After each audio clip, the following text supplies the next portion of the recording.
brand new Samsung double door fridge. It is in the beautiful shade of metallic grey. It has a 10-year warranty on the compressor with digital inverter technology.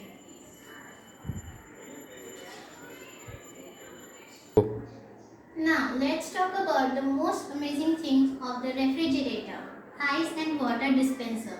This is the one thing that attracts you the most to buy this refrigerator. Let's take a close look.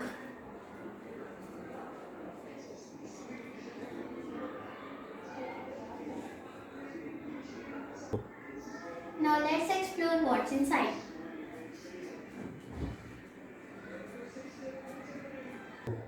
This is a control panel of the refrigerator. The interesting thing about this is you can control the temperature according to your need. If you are planning for a vacation, you can keep the refrigerator on a vacation mode to keep the food fresh for a long period of time. It contains a door alarm.